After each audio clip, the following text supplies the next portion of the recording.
होगा और जितने YouTube पे अभी सुन रहे हैं वो भी समझ गए होंगे कि मैं किस लाइन में या किस एंगल में या किस पॉइंट पे बात कर रहा हूं। त्याग का जीवन, त्यागने का जीवन, जिसमें से कई क्षेत्रों में त्याग करना है, लेकिन अभी उसमें से एक और सबसे ज्यादा इंपॉर्टेंट अभी के लिए रख रहा हूं, और वो है रोमियो किताब 12:19।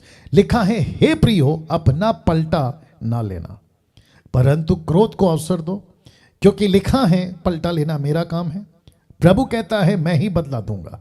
अब आप लोग सोच रहे होंगे कि पास्टर डैनियल ये इतना इंपॉर्टेंट क्यों है और आपने इसको इतना इंपॉर्टेंस क्यों दिया, या फिर इसके ऊपर आप इतना जोर क्यों दे रहे हैं कि ये बहुत ज़्यादा इंपॉर्टेंट है। क्यों, उसकी वजह मैं आपको बताता हूँ। देखिए, मैंने शायद संडे को या बीच में कभी प्रचार किया था कि सताव आएगा, मसीहों के ऊपर सताव आएगा। तो एक सताव आएगा विश्वासियों से, दूसरा सताव आएगा अविश्वासियों से।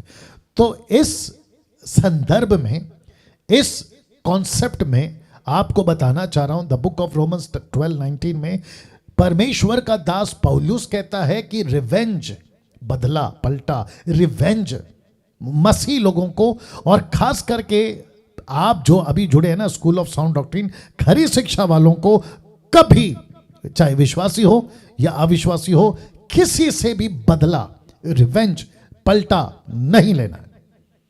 बल्कि पौलुस कहता है क्रोध को अवसर दो। कौन सा क्रोध है? परमेश्वर का। किस गुस्से की बात कर रहा है? परमेश्वर के गुस्से की बात कर रहा है। कहता है क्योंकि लिखा है, पलटा लेना मेरा काम, मतलब प्रभु का काम है, और प्रभु कहता है मैं ही बदला दूंगा। यह विषय इतना इंपॉर्टेंट क्यों है, मैं कुछ बातें रखता हूं फिर बात करता हूं, ठीक है ना। मत्ती 5:10, और आई होप सब लोग सुन रहे हैं। आप लोग एक बार अपना हाथ ऐसे करके बता दें। बहुत बहुत शुक्रिया, बहुत बहुत शुक्रिया, बहुत बहुत शुक्रिया। ना यीशु कहते हैं पहाड़ी उपदेश में 5:10 में, मैथ्यू 5:10 में कहते हैं कि धन्य है वे जो धर्म के कारण सताए जाते हैं। धर्म के कारण मतलब परमेश्वर के काम के कारण, धर्म मतलब क्रिश्चियनिटी नहीं, ठीक है ना। लिखा है जो धर्म के कारण सताए जाते हैं, क्योंकि स्वर्ग का राज्य उन्हीं का है। तो अभी तक क्या पता था? उद्धार पाओगे तो स्वर्ग का राज्य। अभी तक क्या पता था? प्रभु को प्यार करोगे तो स्वर्ग का राज्य उसी का है। लेकिन यहां लिखा है, एक्सक्यूज मी, यहां पे लिखा है कि जो सताया जाएगा, एक सेकंड दीजिए,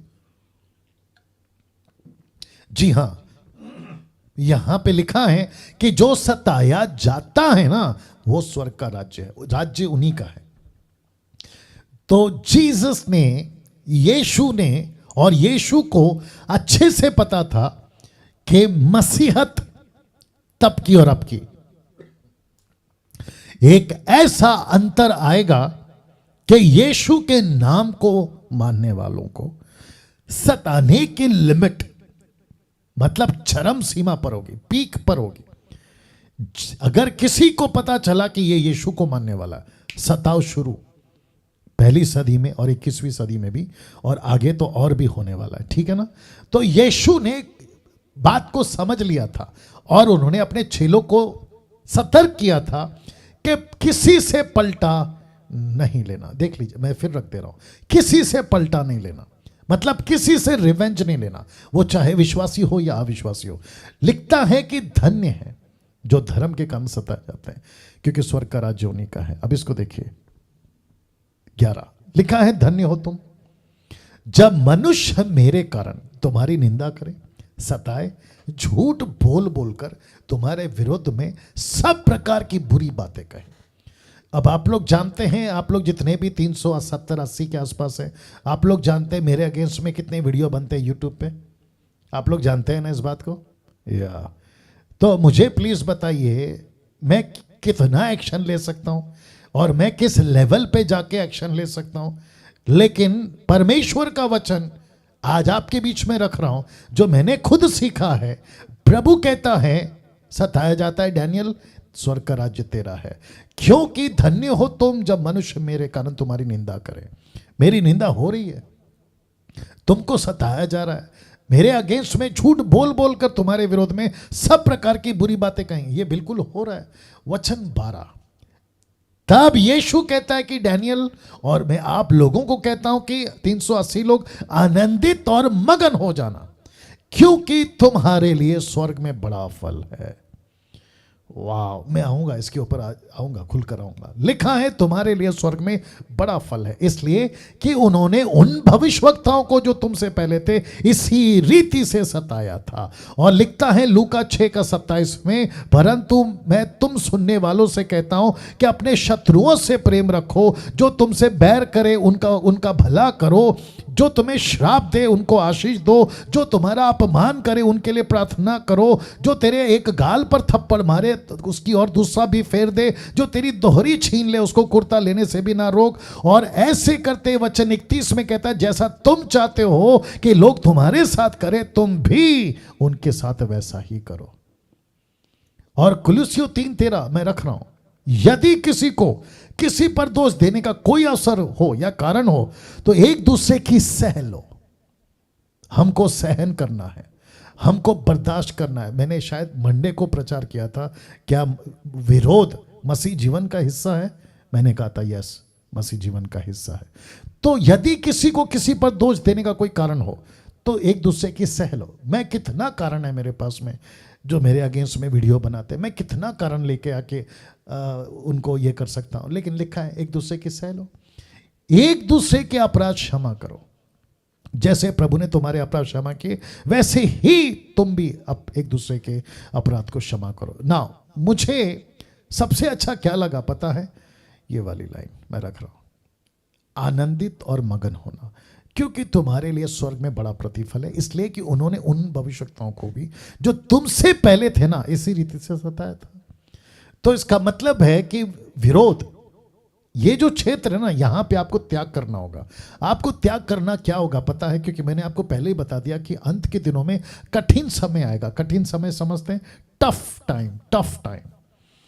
आपका ईगो सामने आएगा, आपका गुस्सा सामने आएगा, आपका क्या कहते हैं ना, अहंकार सामने आएगा। आपको ऐसा लगेगा और आपको भड़काने वाले बहुत आएंगे। अरे आपके विरोध में तो ऐसा बोल रहा है, अरे आपको तो उसने ऐसा कहा, अरे आपको तो उसने भला बुरा कहा, अरे आपको पता है आपके रिश्तेदारों ने आपको जो है आपकी प्रॉपर्टी से बेदखल कर दिया, अरे आपके ऊपर तो आलोचना हो रही है, आपके ऊपर तो एलिगेशंस लगे हैं। तो ऐसे टाइम पे प्रभु कहता है आनंदित और मगन होना। क्या इस खरी शिक्षाओं से आप वाकिफ थे?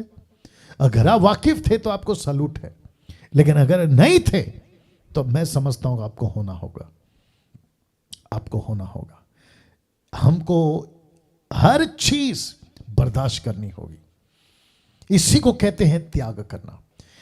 अब मैं कुछ चीज़ें आपके बीच में रखता हूं, इसके पहले कि मैं आगे बढ़ूं मैं कुछ चीज़ें आपके बीच में रखते रहा हूं, ठीक है ना? ये वचन तो आपको समझ में आ गया। परंतु सुनने वाले से कहता है कि अपने शत्रु से प्रेम रखो, तुमसे जो बैर करे उनका भला करो, श्राप देते तो उन्हें आशीष दो, अपमान करते तो उनके लिए प्रार्थना करो, एक गाल पे थप्पड़ मारते तो दूसरा दे दो।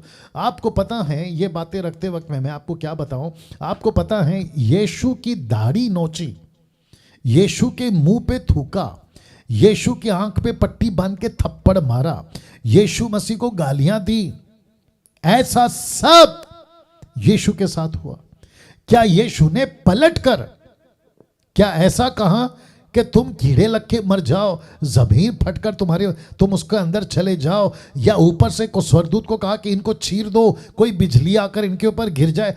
नहीं, मैं क्या कह रहा हूं, कर सकता था कि नहीं कर सकता था? वो कर सकता था, लेकिन उसने नहीं किया। और इससे हम क्या सीखते हैं? हम ये सीखते हैं कि दुश्मन हमारा मनुष्य नहीं है, दुश्मन हमारा शैतान है। कम ऑन, यस और नो। मैंने कहा ना कि अगर कोई चीज अच्छी लगती तो रिस्पॉन्स दीजिएगा। तो अब आपके दिमाग में इस वचन के मुताबिक यदि किसी को किसी पर दोष देने का कोई कारण हो तो एक दूसरे की सह लो, एक दूसरे के अपराध क्षमा करो। जैसे प्रभु ने तुम्हारे अपराध क्षमा किए वैसे तुम भी उसके अपराध क्षमा करो। तो आपको क्या कहना है? ओके। अभी जो मेरे अगेंस्ट में वीडियो बनाते हैं मुझे उनको क्या करना है? Okay, thank you, God bless you, ऐसे बोल के आगे बढ़ना है। मुझे क्या करना है, आपको क्या करना है? ओके, मेरा पड़ोसी अविश्वासी है, मुझे गालियां देता है, मेरे बाइबल फाड़ देता है, मुझे भला बुरा कहता है और मुझे सोसाइटी से निकाल दिया था, XYZ। आपको क्या कहना है? आपको कहना है ओके भाई साहब, बहुत बहुत शुक्रिया, मैं आपको सच बता रहा हूं, अगर ऐसा एटीट्यूड, ऐसा नेचर यीशु का था, अगर अभी नहीं लाया ना, मैं इसको वापस कहता हूं, अगर अभी नहीं लाया ना, तो आज से 5-10 साल के बाद आपको मसीह जीवन जीना कठिन हो जाएगा, बहुत कठिन हो जाएगा। मैं आपको बताता हूं क्यों। मैं आउट ऑफ बॉक्स जाके एक एग्जांपल दे देता हूं, और मुझे गलत नहीं समझना, ठीक है ना। मैं आपका बड़ा भाई, छोटा भाई की हैसियत से आपसे बात कर रहा हूं, बहुत ध्यान से समझना। आपको पता है बच्चों की जो कार्टून्स आती हैं, उसमें कार्टून्स में वो कोई भी कार्टून हो, बच्चों का कोई भी प्रोग्राम हो, और यहां तक कि हॉलीवुड, बॉलीवुड, टॉलीवुड, आपको पता है कि टोटल पिक्चर क्या दिखाते हैं? एक होता है हीरो और एक होता है विलन। यस और नो? कम ऑन, यस और नो? मैं रिपीट करता हूं, एक होता है हीरो और एक होता है विलन। आप लोग मुझे प्लीज बताएं, आप सभी या पूरी दुनिया क्या चाहती है कि विलन मरे या हीरो? आप लोग क्या चाहते हैं, कौन मरे? अगर किसी स्टोरी में या किसी कार्टून पिक्चर में या किसी हॉलीवुड, बॉलीवुड पिक्चर में अगर विलन को हीरो बना दिया, मतलब विलन हीरो को पीट रहा है और हीरो मर गया, मैं आपको सच बताऊं, आप लोग है ना उठकर चले आओगे। आप लोग बोलोगे अरे क्या बकवास है।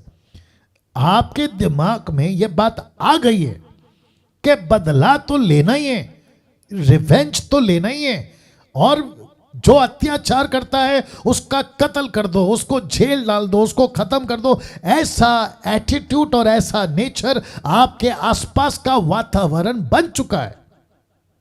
सड़क पे अगर कोई किसी को पीट रहा है, आप क्या करते हैं? अरे तू कैसा पागल है, मार खा के ले रहा है, उसको एक रख के दे दे, देख क्या करे, बोलते कि नहीं बोलते? लेकिन जीसस की टीचिंग क्या है देखिए। यीशु कहता है, मुझे पीछे जाना होगा, यीशु कहता है रखूंगा, परंतु मैं तुम सुनने वालों से कहता हूं कि अपने शत्रुओं से प्रेम रखो, जो तुमसे बैर करे उनका भला करो। क्या गजब का टीचिंग है। कैसे कर सकते हैं मुझे बताइए प्लीज। ये कहां की टीचिंग है? ये इस पृथ्वी की टीचिंग नहीं है साहब। ये ऐसी बातें पृथ्वी पर स्वीकार नहीं की जा सकती। इसलिए तो ये टीचिंग प्रभु कहता है मेरी बातें यहां की नहीं, मेरी बातें पिता की ओर से। यस और नो? कैसे कोई प्यार कर सकता है मुझे बताइए। आपकी बुराई कर रहा है एक बंदा, आपके विरोध में एलिगेशंस लगा रहा है एक बंदा, आपको इतना टॉर्चर कर रहा है, और प्रभु कहता है उससे प्रेम करो। कैसे पॉसिबल है बताइए। लेकिन आपको पता है पवित्र आत्मा का 9 वरदान से पहला आपको पता है सबसे इंपॉर्टेंट क्या है? पवित्र आत्मा का फल। और पहला फल क्या है? प्रेम। परमेश्वर कहता है मैंने तेरे अंदर प्रेम डाला है। 1 कुरिन्थियों 12 का बाद 1 कुरिन्थियों 14 के पहले, मैं रिपीट करता हूं, 1 कुरिन्थियों 12 के बाद और 1 कुरिन्थियों 14 के पहले, तो 12 और 14 के बीच में 13 वचन, अध्याय 13 कहता है तू सब कुछ कर रहा है, पहाड़ों को हटा रहा है, संपत्ति कंगालों को दे दिया, खुद को जलाने दे दिया, लेकिन अगर प्रेम नहीं रखा तो तू ठनठनाती पीतल और झनझनाती झांझ। बताइए कैसा लग रहा है? मैं सबसे बात कर रहा हूं। क्या ऐसी शिक्षाएं, क्या ऐसी टीचिंग आज के युग में किसी भी कोई महात्मा या गुरु से मिल सकता है? नहीं मिल सकता। ऐसी स्टोरी पे कोई पिक्चर हिट हो सकती है? नहीं हो सकती। लेकिन आपको पता है जीसस क्या कहता है? अपने शत्रु से प्रेम रखो, जो तुमसे बैर करे उनका भला करो, जो तुम्हें श्राप दे उनको आशीष दो, जो तुम्हारा अपमान करे उनके लिए प्रार्थना करो, जो तेरे एक गाल पर थप्पड़ मारे उसकी और दूसरा फेर दे। बाप रे, it is possible in this world? No, never, नहीं होगा। लेकिन जो खरे शिक्षा के लोग हैं, जो यीशु के फॉलोअर्स हैं, उनको ये बातें माननी होगी।